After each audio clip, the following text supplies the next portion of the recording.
হত্যাকারী হাতে হাসিনা হাতে হত্যাকারী আবু সাইদ মুক্ত শেষ হয়নি যুদ্ধ।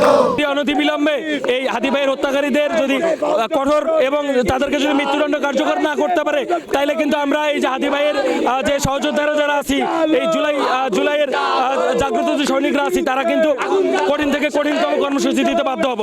আমরা ইন্টারিমকে বলতে চাই, আমার ভাই খুন হয়েছে, এখনো আপনারা ঘুমাচ্ছেন, এই ঘুমানোর জায়গা নাই।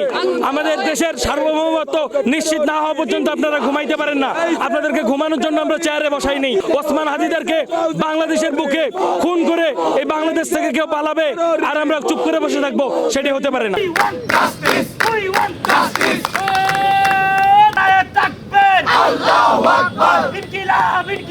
হাদি হত্যা হওয়ার 9 দিন পেরিয়ে গেলেও এখন পর্যন্ত খুনিদের ধরা হয়নি এবং খুনিদের ব্যাপারে কোনো স্পষ্ট বার্তা দেওয়া হয়নি।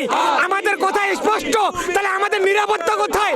জুলাই যোদ্ধাদের নিরাপত্তা কোথায়?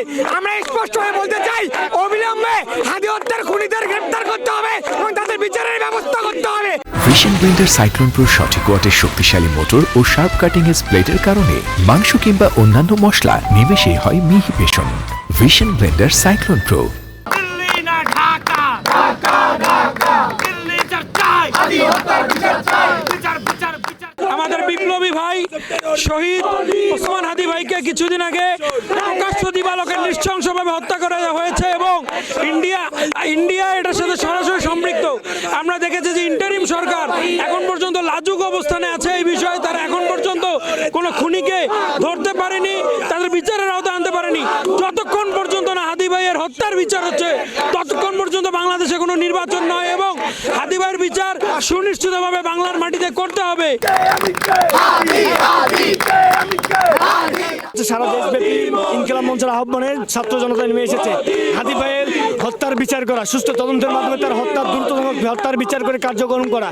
এই জন্য আজকে ইনকিলাব মঞ্চের পক্ষ থেকে সারা দেশব্যাপী ছাত্র জনতা এখানে উপস্থিত হয়েছে। যতক্ষণ না পর্যন্ত হাদি ভাইয়ের বিচারের সুস্পষ্ট রোডম্যাপ ঘোষণা হচ্ছে, যতক্ষণ না পর্যন্ত আমার ভাইয়ের রক্তের বদলা না নেওয়া হবে, ততক্ষণ পর্যন্ত আমরা এই অবস্থান কর্মসূচি পালন করিয়ে যাবো ইনশাআল্লাহ। We want justice, we want justice, we want justice.